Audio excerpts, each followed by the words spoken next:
Aujourd'hui, le squad, j'ai le plaisir d'être accueilli chez Anthony Fournier, kiné du sport spécialisé en thérapie manuelle, qu'il met au service des danseurs de ballet et de la Fédération française de natation synchronisée ou artistique, comme on le nomme officiellement.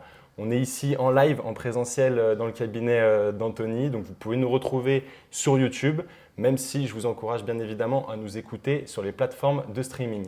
En tout cas, Anthony, bienvenue sur le podcast du Squad de la Performance. Peux-tu te présenter, s'il te plaît, à nos auditeurs? Je te remercie de m'inviter chez moi, c'est cool.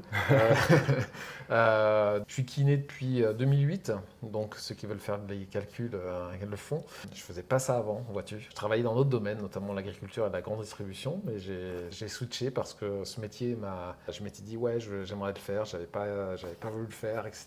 Puis en fait, je me suis plongé dedans parce que c'était vraiment ce que j'avais envie de faire. Et en réalité, 16 ans après, en effet, j'ai créé mon cabinet libéral. Je travaille avec l'équipe de France de natation artistique. J'ai la chance également de travailler un petit peu plus étroitement aussi avec certains danseurs du ballet Prêche-Docage. Ok. Et j'interviens donc de temps en temps avec un de tes confrères, un de nos confrères, sur des massages de récup avec le ballet, quoi. J'ai la chance également aussi de travailler avec une team de marathoniens bien actifs dans le secteur marathoniaque, que je salue d'ailleurs vivement. Voilà. Bon, cool. Ouais, on salue Julien Costa, qui Ouais, bien est sûr. un de nos collègues. Je sais qu'il écoute beaucoup les podcasts, donc, et je pense que celui-ci, bien évidemment, Ouais. il l'écoutera. Donc, on lui passe le bonjour. Salut, Julien. J'aimerais donc du coup qu'on revienne sur les deux disciplines que j'ai introduites, notamment donc la natation artistique et le ballet, qui sont, comme leur nom l'indique, des disciplines qui sont à la frontière entre des arts et des sports. Comment finalement on pourrait les catégoriser? Est-ce que c'est plus un sport? Est-ce que c'est plus un art? Est-ce que c'est un mix des deux? J'aimerais un petit peu ton avis sur tout ça. La question, elle est vraiment intéressante parce que on s'aperçoit que, parce que je me la suis posée déjà. De fait, la natation artistique, ça reste résolument de toute façon un sport. Ça, c'est clair, qui fait appel à à des thématiques de l'art, que ce soit le maquillage, voilà, que ça soit, on n'y avait pas forcément pensé, Ouais. mais que ça soit la tenue, de par leur maillot, toujours très scintillant, Ouais. mais de par également les chorégraphies qu'elles peuvent faire et représenter lors des différents ballets d'équipe, et également lors des duos ou lors des épreuves de solo. En plus de cet art, c'est vrai que leur notion d'art est quand même bien notée parce que à chaque fois ils sont notés sur une impression artistique, sur l'exécution, sur des critères très techniques. Est-ce qu'elles sortent bien la jambe? En fonction de tous ces critères-là, de la synchronisation, de la coordination des alignements et du respect des figures qu'elles donne au juge, en effet, il y a une notation et en effet, on va vers une notation qui donne une performance. Est-ce que je passe devant telle ou telle équipe? Et là, en effet, on a vraiment une notion de performance, donc on s'inscrit vraiment dans le sport, quoi, où il y a une notation, où il y a un classement. Donc ça crée certaines contraintes dans la discipline. À côté de ça, mais je ne vais pas dire contrairement à ça, mais à côté de ça, on a la danse. Enfin, c'est vraiment mes opinions de ce que je ressens dans toute l'expérience que j'ai pu avoir. Et à côté de ça, concernant la danse, on a vraiment quelque chose de très artistique. J'ai envie de dire, moins sportif, c'est pas pour les contrarier, mais les danseurs et ceux qui vont m'écouter, mais on est dans quelque chose qui n'est pas noté. Mais il n'empêche qu'il y a quand même une performance artistique. Ouais. Mais on n'est pas dans la performance sportive parce qu'il n'y a pas de voilà, je vais sauter plus haut ou je vais faire. On est vraiment dans des critères purement de beauté, de retranscription d'émotion à 100%. Alors c'est ce que d'ailleurs c'est ce qu'elles cherchent aussi à faire dans les équipes de France en natation artistique. Elles cherchent vraiment à produire de l'émotion chez les juges, chez les spectateurs, mais avant tout chez les juges. Okay. Et les danseurs, c'est ça l'objectif, c'est de par le mouvement, de par l'expression du mouvement, quel effet ça a sur le spectateur. On est vraiment dans un milieu artistique et d'ailleurs, d'un côté, ils dépendent du ministère de la Culture, de l'autre côté, la natation artistique dépend du ministère des Sports. C'est intéressant de voir les différents fonctionnements des différents individus, des différents mondes. parce que il y a pas les mêmes, on n'a pas les mêmes, il n'y a pas les mêmes fonctionnements, quoi. La notion de rapport au corps va être différente chez les danseurs que chez les nageurs artistiques. Il y a beaucoup d'écoute chez les danseurs. Ok. Là, je parle de la danse contemporaine, hein. Ça soulève quand même pas mal de choses, Si, ouais. différents points qui, voilà, on n'est pas dans les mêmes mondes, mais en même temps ça se rejoint. Et chacun va piquer des petites choses à l'autre quelque part. Ouais, et tu parles très bien de performance artistique d'ailleurs. Oui. Donc ça se rejoint d'une certaine manière, en tout cas dans le vocabulaire. Mais justement, j'aimerais qu'on aille en profondeur par rapport à ce que tu dis là sur ce rapport au corps. Qu'est-ce que tu distingues de différent et les similitudes que tu peux distinguer sur ces deux disciplines que tu encadres? Alors, dans le rapport au corps et dans l'entraînement, qui peut être, mon idée c'était d'amener vers l'entraînement qui peut être imposé au corps. Autant dans la danse, il va être beaucoup plus dans l'écoute de ce qui se passe dans leur corps. Ce sont des artistes avant tout, et ils sont quand même beaucoup dans l'écoute de ce qui se passe dans le corps, de ce qu'ils ressentent dans leur corps. Autant dans la natation artistique, ce sens-là est moins développé. Et c'est vraiment intéressant de pouvoir voir ça parce que les nageurs, nageuses artistiques vont des fois peut-être avoir moins conscience facilement de leur corps, de leur perception de mouvement. D'accord. Ce que l'on a ce qu'on retrouve beaucoup moins chez les danseurs. Les danseurs ont vraiment une connaissance de leur corps, des fois qui est bluffante. Enfin, j'adore la thérapie manuelle, je m'éclate dans la thérapie manuelle parce que j'ai quand même, j'ai été formateur en thérapie manuelle pendant plus de 10 ans, plus de 10 ans. Et je me régale avec ça. Et du coup, en général, je sens bien ce qu'ils ressentent et inversement. Et c'est toujours extrêmement intéressant de voir la perception qu'ils ont de leur corps. Et tu leur fais pas la messe, quoi. Et est-ce que tu penses que c'est culturel?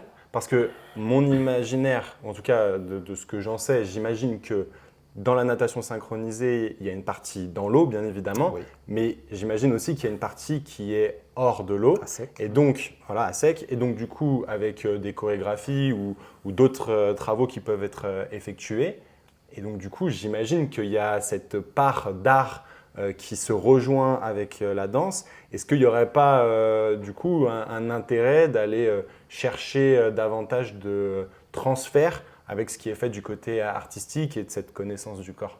Je pense que oui, il y a des choses à faire. Et d'ailleurs, je sais qu'en équipe de France junior et même en équipe de France senior, elles font appel aussi à des profs de danse pour intégrer justement des notions de danse, de cet art, et de manière à imprimer un peu plus les corps des nageuses artistiques, leur imprimer de la notion de danse. Okay. Ça se fait aussi avec du yoga, de manière à ce que ça se ressente dans le mouvement corporel, dans de l'expression corporelle. L'inverse est moins, je dirais, est moins vrai. La natation artistique, j'ai pas eu de connaissance de transfert de la natation artistique vers la danse. Est-ce que ça veut dire que du coup, tu as en équipe de France des nageuses synchro qui ont un background dans la danse, dans la gym, ou est-ce que depuis toute petite, elles ont été quand même dans ces disciplines-là? Alors en général, depuis toute petite, elles ont été dans la discipline de la natation artistique. Il faut savoir qu'elles ont une carrière courte. Déjà pour faire assez simple, la plus jeune de l'équipe de France qui va participer au JO, qui est titulaire, elle a 17 ans, mais elle a commencé, je crois peut-être qu'elle me contredira si elle m'écoute, mais je crois qu'elle a commencé dès 6 ans, ce qui fait que elle a fait de la natation artistique, ça fait 11 ans, grosso modo. Ou sinon et ça, c'est quelque chose que tu retrouves chez beaucoup des athlètes dans le groupe? Oui, quasiment. C'est très rare que ce soit des nageuses qui ont débuté la natation artistique à 11-12 ans. Quoi. Parce que c'est vraiment super rare. Enfin, moi, à ma connaissance, j'en ai pas en tête. Et est-ce que toi, ton point de vue de kiné et de spécialiste du corps, qu'est-ce que tu penserais éventuellement de moins d'hyper-spécialisation dans un sport comme celui-ci. Et bien évidemment, ce n'est pas le seul qui a des athlètes hyper spécialisés. Mais est-ce que toi, tu penses que ça pourrait apporter d'autres billes d'un point de vue performance, mais aussi bien évidemment dans la diminution du risque de blessure par rapport à des capacités athlétiques, si je puis dire, qui sont différenciants du sport pratiqué? De manière, enfin, j'en suis sûr, ça pourrait apporter des choses en plus sur la prévention des blessures, d'avoir des nageuses qui savent aussi être un petit peu plus terrestres, qui ont pu développer d'autres habilités, que ce soit de mouvement ou peut-être proprioceptive ou peut-être tout simplement posturale. Et je pense que ça serait un plus. Mais après, faut quand même savoir que ça reste des sports, que ce soit la danse ou la natation artistique, ça reste des sports, des activités qui nécessitent énormément de volume horaire. Donc, à partir du moment où tu fais 7 à 8 heures de cette natation artistique, peut-être que les 2 ou 3 années de gym que tu aurais pu faire, je sais pas, je pense à la gym, avant, ben, tu les retrouveras peut-être moins, mais ça peut apporter un petit plus des fois. Okay. Ouais. Et quelle est la proportion du travail à sec et du travail dans l'eau? Alors, ça dépend des périodes de la saison. Ouais, pardon. Je sais que là, sur cette fin de préparation olympique, elles sont amenées à passer 7 à 8 heures dans l'eau. Il y a quand même toujours un temps d'échauffement à sec, un peu de travail à sec. Et bien évidemment, en amont, il y a les préparateurs physiques qui font aussi grandement leur boulot, de manière à leur développer de la puissance s'il faut, notamment pour faire les portées. Ouais. Il y a des piliers, de manière à pouvoir projeter une voltigeuse le plus haut pour avoir quelque chose de spectaculaire qui marque. Donc, c'est vrai qu'après, elles ont chacune leur rôle, leur poste, leur rôle. D'accord. Et oui, en effet, cette préparation physique se fait en amont. Et donc, elles ont également un travail physique hors de l'eau, mais ça se fait vraiment en amont de la préparation. Ouais, j'imagine. Elles vont avoir de l'endurance, elles vont avoir un travail plus en apnée, des choses comme ça. Quand tu dis qu'il y a des postes, est-ce que ça veut dire que c'est relativement figé dans la saison ? Ou est-ce que ça peut arriver qu'il y ait un peu de variation au cours même de la carrière? Alors, il peut y avoir des variations au cours de la carrière, mais en général, on retrouve quand même les mêmes. Donc c'est un peu comme peut-être dans le rugby, parce que dans d'autres sports. Carrure va, enfin carrure entre guillemets, telle morphologie physique va faire que, tu vas être bâti pour pousser une voltigeuse. D'accord. Une voltigeuse, il faut qu'elle ait des capacités à être une bonne nageuse, à faire de l'acrobatie, être doué là-dedans. Donc, il faut être très complémentaire. Donc, les voltigeuses, on ne trouve pas à tous les coins de rue. Ok. Donc, et ça, toi, ça fait combien de temps que tu travailles dans ce domaine? Moi, la natation artistique, je travaille avec la natation artistique depuis 2016. Ok. Ça fait 8 ans. Et de ce que tu en sais, ou même de ces 8 dernières années, est-ce que le travail de préparation physique, il était déjà culturellement impliqué par rapport à la demande du sport, ou est-ce que c'est quelque chose d'assez récent finalement? Non, il y avait déjà, il y a 8 ans, il y avait déjà des choses spécifiques par exemple pour la voltigeuse. On va lui faire plus d'acrobatie, on va la préparer, on peut très bien l'initier à des figures dans le plongeon, etc. Enfin, ils sont amenés à s'inspirer à la fois de ce qui se fait en gymnastique artistique et en plongeon également. Ok. Et ça, c'est intéressant. Ouais, effectivement, ça permet d'avoir quand même un croisement et on s'y retrouve. Ok, justement, tu parlais donc de volume de travail. Il y a aussi, on en parlait en off, un certain nombre de répétitions de mouvements qui, j'imagine, sont liées notamment aux chorégraphies. Quelle est la place, toi, de kiné? Comment tu gères tout ça? Je suis souvent amené à gérer la blessure ou la récup. Quelque part, quand il y a quelqu'un qui va souffrir, quand une des nageuses va souffrir d'une épaule, bien souvent c'est qu'il y a eu beaucoup de répétitions dessus. Et moi, j'interviens vraiment, je suis plus dans la prévention, je suis dans le soin complet. Les seuls moments où j'ai pu intervenir sur de la prévention, c'est en allant faire des ateliers sur mes heures perdues de temps en temps, et que je fais avec plaisir, avec l'équipe de France Junior, où là j'ai pu faire des ateliers en leur disant bah oui, non, mais là il faudra travailler un peu plus vos fixateurs d'épaule, de fixateurs de plate, vous travaillez un petit peu plus du gainage cervical. On pourra en parler pourquoi, hein, parce que dans les chorégraphies, les mouvements de tête sont importants, sont conséquents, il peut y en avoir beaucoup, à une certaine vitesse. Et forcément, des fois ça passe pas très bien, mais des fois ça peut avoir une incidence sur la bonne biomécanique de l'épaule. Et vraiment les éléments préventifs se font bien en amont, se font dans de l'éducation dans les équipes de France Junior, par des ateliers parfois. Et je pense que j'en ai souvent parlé avec Solène Hérault, une des danseuses du ballet Préjocage. Instiller une conscience corporelle par l'apprentissage de l'anatomie, que ce soit chez les danseurs ou chez les nageuses artistiques, ça serait vraiment déjà hyper intéressant, de manière à ce qu'il y ait une meilleure conscience corporelle, de manière à ce qu'il y ait un meilleur placement des différents segments. Et je pense que là-dessus, déjà, la prévention dès le plus jeune âge serait extrêmement efficace de ce côté-là. Ça, c'est mon point. Okay. Du coup, est-ce que quand même chez les équipes de France jeunes, il y a quand même un kiné ou une kiné qui intervient pour faire un peu comme toi avec l'équipe adulte, ou également, comme tu disais, peut-être intervenir sur de l'éducation ou de la mise en place un peu de processus pour essayer d'individualiser une prise en charge dans un but de condition physique et de diminution du risque de blessure. Alors ça, ce serait l'idéal de mettre ça en place.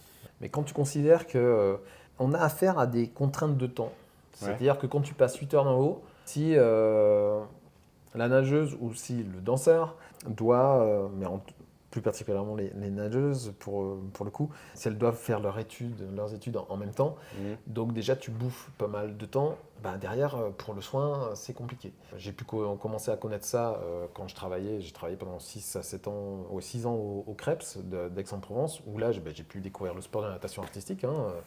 Pour les avoir en soin.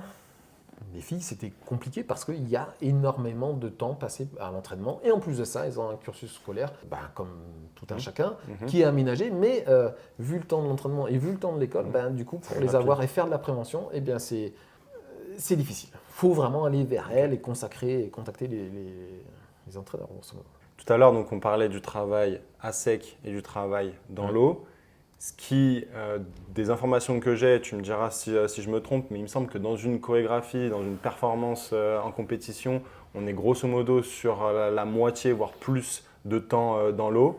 Ce qui sous-entend pour moi que c'est des athlètes qui ont des capacités respiratoires qui sont hors normes. Quelle est du coup la place du travail de respiration avec ces nageuses ? Moi, personnellement, je ne fais pas de travail respiratoire avec elles, à part de traiter en thérapie manuelle les muscles inspirateurs accessoires et qui peuvent justement créer des fois des problématiques de mouvement ou des douleurs, etc. On le sait bien en tant que thérapeute. La place du travail de la respiration, ça dépend comment tu l'entends. Est-ce que c'est du travail en apnée notamment, un autre travail aérobie, ou un travail de qualité respiratoire qui peut être fait, que ce soit en yoga ou en danse? Ça, c'est fait justement avec les personnes concernées, avec tout le staff qui peut graviter autour. Mais dans mon action, d'ailleurs, mine de rien, mon action, elle est quelque part un peu limitée, même si dans le temps, ça s'est inscrit, j'ai accumulé pas mal de choses. Mais dans mon action, moi, je n'ai pas beaucoup de travail respiratoire avec les filles, en fait. Et dans ce que tu en sais, justement, sur ce travail d'apnée et ce travail justement des muscles inspiratoires et expiratoires accessoires, comment ça peut être mis en place par tes collègues ? C'est une bonne question. Je n'ai pas toutes les infos de ce côté-là. Je sais qu'il y a vraiment un travail spécifique de fait sur le travail en apnée. Parce que faut bien sûr, sur un ballet de 3 à 4 minutes, faut qu'elle puisse tenir quasiment la moitié en apnée. Donc oui, sur des exercices intenses, sur des mouvements extrêmement rapides, il faut lutter contre l'eau, tu consommes énormément d'énergie par ton cerveau pour être coordonné parce que tu as une vigilance non seulement avec la vision périphérique, avec la vision centrale périphérique, avec l'appareil vestibulaire. Donc ça, ton cerveau, il va vraiment consommer énormément d'énergie et il faut être en plus de ça attentive à l'écoute parce qu'il faut compter la musique. Il faut être coordonné avec ta collègue, il faut être aligné avec ta collègue et il faut faire le mouvement, grosso modo, un 30 degrés de bras, ça ne va pas être un 45 quoi. Et s'il faut terminer avec le petit doigt comme ceci, il faut vraiment de la précision. Donc, tu vas avoir un cerveau qui va consommer énormément d'énergie pour faire toutes ces tâches-là. Et le physique va en consommer également énormément pour différentes raisons. C'est que des fois, tu vas avoir tes membres inférieurs qui vont te servir de moyen de nager, donc de locomotion dans l'eau, alors que les membres supérieurs vont faire de la chorégraphie. Et après, ça va être l'inverse. Les bras vont servir de locomotion, entre guillemets, d'organes qui va pouvoir s'orienter, se déplacer dans l'eau. Et tes jambes, tes pieds vont faire des ballets legs, ce que tu veux, en l'air pour avoir un bon rendu chorégraphique et artistique. Je ne sais pas si on se rend compte, j'ai envie de dire, des guerrières que c'est et de la complexité de cette discipline, parce que tout ça se fait, oui, quand tu as la tête sous l'eau, ça se fait en apnée. Donc ça demande un degré d'attention, une consommation d'énergie qui est extrême. Ouais, et puis tu parlais d'une précision, on est à 30 degrés et pas à 45. Moi, ça me fait penser en tant que physio du contrôle moteur, qui est un des axes de la mobilité. Et donc, j'imagine que c'est des athlètes qui sont vraiment, qui ont une connaissance corporelle et du coup un contrôle moteur de leurs articulations qui sont assez fines. Moi, du coup, ce que j'aimerais qu'on aborde, c'est l'autre pilier de la mobilité, c'est donc cette souplesse. J'imagine que c'est un travail qui est prépondérant tout au long de la carrière et j'imagine à des niveaux peut-être différents tout au long de la carrière d'une nageuse. J'aimerais que tu nous dises comment c'est mis en place, quand est-ce que c'est mis en place, à quelle fréquence ça peut être mis en place et surtout quelle est la place du kiné dans tout ça. Je pense qu'on pourrait parler des danseurs aussi de ce côté-là. Oui, évidemment. Parce que, en effet, la souplesse, cette flexibilité, elle se fait tous les jours et elle se fait de toute façon dès le plus jeune âge et c'est un entretien qui doit être fait dès le plus jeune âge. La place du kiné là-dedans, elle doit être une place, à mon avis, de conseil, d'accompagnant, parce que de toute façon, on n'est pas toujours la preuve. Enfin, moi, là, sur la natation artistique, j'interviens sur les compétitions internationales, mais Dieu soit loué, j'ai plein de super confrères, notamment à l'INSEP, qui s'occupent des filles de manière brillante. Je les salue d'ailleurs, Thibaut, Laurence, Alice, voilà, je leur fais un coucou. Ils travaillent vraiment en amont et les conseillent sur les étirements qu'elles peuvent faire pour éviter, par exemple, un conflit d'épaule ou autre. Concernant la souplesse liée à l'activité en tant que telle, je pense à une bonne ligne de jambe avec un genou bien en récuratum. Ça, les synchros, elles adorent. Le genou en récuratum, ça fait une ligne de jambe, une belle ligne de jambe. Eh bien, oui, elles sont amenées à s'étirer régulièrement tous les matins sur l'échauffement. Voilà la pratique du terrain. En danse, c'est pareil. Lors de l'échauffement, ça va être une pratique lors de peut-être avant leur cours de danse ou pendant, ils vont être amenés à faire des étirements passifs. Ils ne sont pas extrêmement longs, mais ils vont aller s'étirer. Et ils vont également utiliser du balistique. Okay. Ça, c'est clair, mais il est beaucoup moins utilisé, je trouve, dans mon expérience, dans ce que j'observe, en natation artistique, ce balistique. Okay. On est plus sur l'étirement passif où oui, on va être amené à forcer un petit peu. Alors attention, c'est de l'étirement qui va être un peu plus soutenu. On va enlever le mot forcer qui pourrait écorcher certaines oreilles. Donc la pratique de l'étirement, il doit être quotidien. De toute façon, s'il n'est pas quotidien, c'est mort. Après, dans ce que je peux faire, moi je leur conseille souvent aussi parce qu'elles s'étirent toujours les mêmes segments. C'est-à-dire qu'elles vont étirer les ischio-jambiers avec un gros récupératum de genou, par exemple, j'exagère, mais et derrière, elles vont avoir vraiment un mollet, le complexe suro-achilléo-plantaire, qui va être vraiment complètement raide. Et là, des fois, avec l'âge, avec l'âge, qui dit avancer en âge, même si elle reste jeune, la plus âgée de l'équipe de France, là, elle a 27 ans. Mais avec l'âge, on peut être amené justement à perdre un peu dans le taux d'élastine, etc. Et donc, on va avoir un petit peu moins de souplesse. Du coup, leur conseiller d'étirer aussi ce complexe achilléo-plantaire qui est toujours en pointe. Et donc, du coup, on va essayer de retrouver de la mobilité aussi là-dedans. Enfin, moi, j'aime bien penser là-dedans, de penser de cette manière, parce que j'adore cette approche du fascia, de la trame faciale, cet organe de la forme. Et je pense que là-dessus, il y a des choses à faire sur...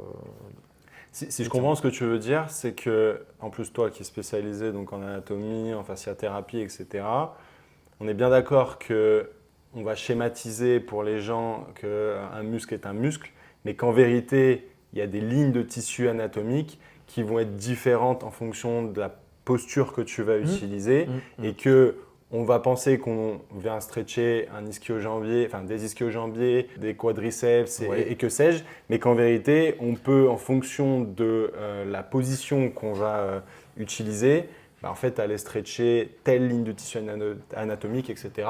Et qu'on pourra avoir une vision encore plus holistique que juste utiliser toujours le même étirement et du coup stretcher toujours les mêmes lignes de tissu anatomique. Exactement. Ça reprend les concepts de Anatomy Trends de Tom Myers. Ouais, exactement. Ouais. Et justement, toi, est-ce que tu as une vision plutôt isolée, c'est-à-dire segment par segment, si je peux dire, ou plutôt une vision, comme tu dis, de Myers, avec une vision plutôt en chaîne? Je suis plus en vision en chaîne. Ouais, tout à fait. Ok. Complètement. Et puis, je suis obligé de... Comment ? Pour quelle raison, finalement ? Parce que bien souvent, ce qui devient raide, ça peut souvent être une compensation posturale, avec un sous-recrutement musculaire d'un côté, un sur-recrutement musculaire de l'autre, avec également des tensions faciales qui vont avec, de raideur faciale.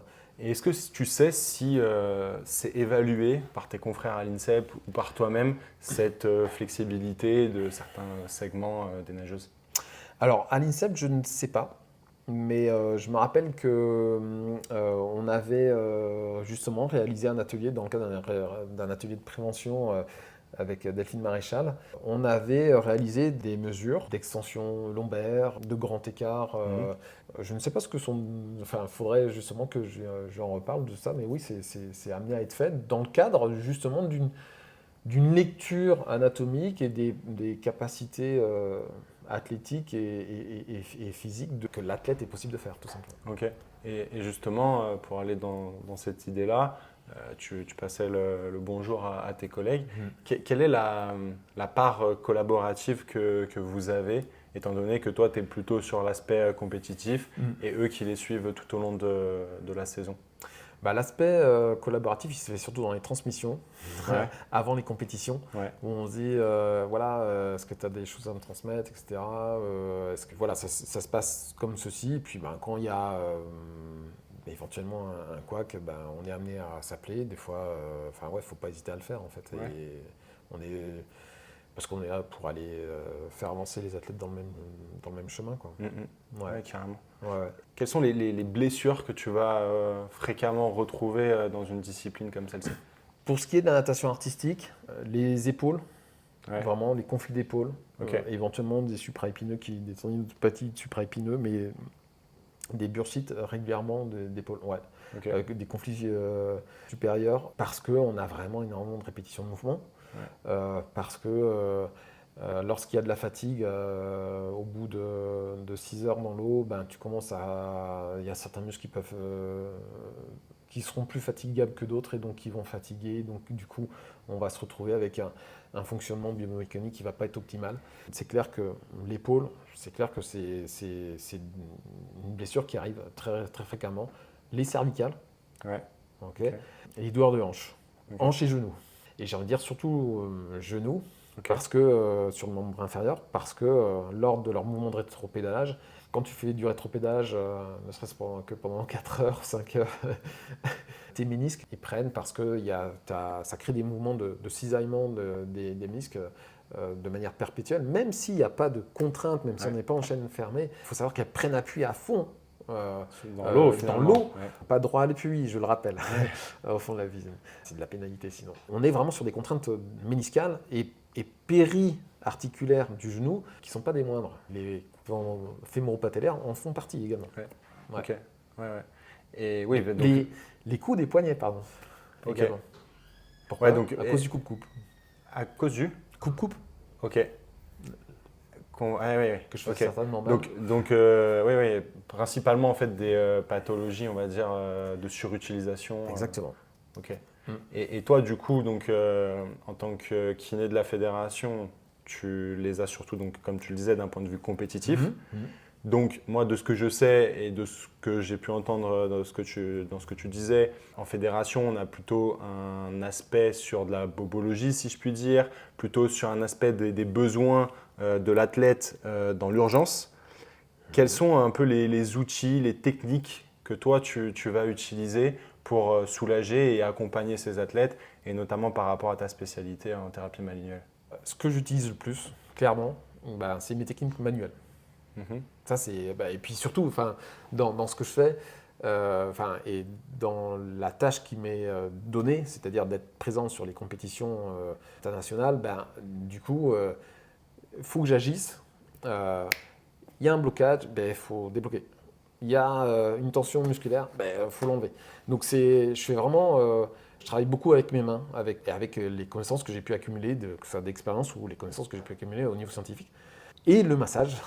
Et oui, un allié thérapeutique qu'on a tendance peut-être à oublier un petit peu trop à mon goût dans notre profession de masseur kinésithérapeute. Le massage est un allié vraiment formidable, vraiment magnifique. On va passer à la dernière partie de ce Bien sûr. podcast. Ouais. Toi, donc ça fait 8 années que tu es en fédération française, donc dans le haut niveau. Quel est ton point de vue sur l'évolution de la performance dans les 10 prochaines années? C'est vaste parce que est-ce que ça comprend un aspect économique? Est-ce que ça comprend un aspect d'investissement des athlètes? De toute façon, tant qu'il y aura des passionnés, il y aura de la performance. Mhm. Après, on se retrouve quand même confronté bien souvent à des contraintes économiques qui sont amenées à empêcher l'optimisation de la performance.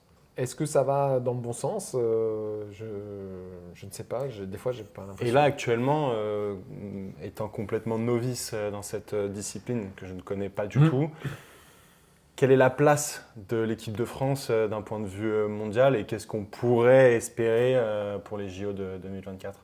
On fait partie donc des 10 nations olympiques, mais parce que on est également le pays hôte, donc l'équipe de France était sélectionnée, mais elle vise des places entre première et cinquième. Après, il y a une forte concurrence. Bien sûr que l'équipe de France vise le plus haut, parce que vu comment elle se démène et le mérite qu'elles ont, je leur souhaite vraiment d'aller très très haut. Okay. Elles peuvent espérer peut-être un podium, faut pas l'oublier, ça ce serait vraiment magique, ce serait cool. Bon, top. Ouais. En tout cas, on l'espère. On a le le drapeau olympique juste derrière nous, et puis tu as décoré tout ton cabinet aux couleurs. En tout cas, voilà, on sent que ça pue le sport comme j'aime, et c'est vachement bien. Je vais te poser ma dernière question, ma question passe décisive. Qui aimerais-tu entendre passer au micro du squat de la performance? Bertrand Garret, qui travaille avec l'équipe de France de rugby. Fred Bourria, qui est mon collègue, mon binôme sur les JO cette année, et même depuis quelques années avec la natation artistique. Après, il y a des entraîneurs, l'entraîneur du pentathlon moderne, qui est à l'INSEP, Cédric Maillard, qui est vraiment un super type que je salue. Sa vision de l'entraînement est vraiment, je pense, On doit Oui, transpirer le plaisir. Voilà, en tout cas, le c'est ce que pentathlon, je- ça c'est ce que pue j'aurais- l'olympisme. Ouais, ouais. Parfait. Voilà. Ben, on les contactera de ta part. Ouais, ouais, avec Anto, plaisir. je te Ouais. laisse le mot de la fin. Eh bien, je suis très content que tu m'aies reçu chez moi. Encore. Tu vois, c'est l'introduction et la fin se conclusion. ressemblent. Non, non, c'est un exercice très agréable. Moi qui avais peur de ne pas avoir grand-chose à dire, j'ai l'impression que j'étais un petit peu bavard. Ouais. Et puis, ben, je te souhaite de toute façon une bonne suite dans ce que tu fais parce que c'est très intéressant. Voilà. Eh ben, parfait. Voilà. Merci beaucoup, Anto. Voilà. Merci à toi qui nous a écoutés jusqu'au bout. N'oublie pas de t'abonner au Squat de la Performance sur YouTube et ta plateforme de podcast préférée. Nous, on se retrouve 2 mercredis par mois à 18h. D'ici là, je te souhaite de prendre un maximum de plaisir dans ton sport. Force! Force.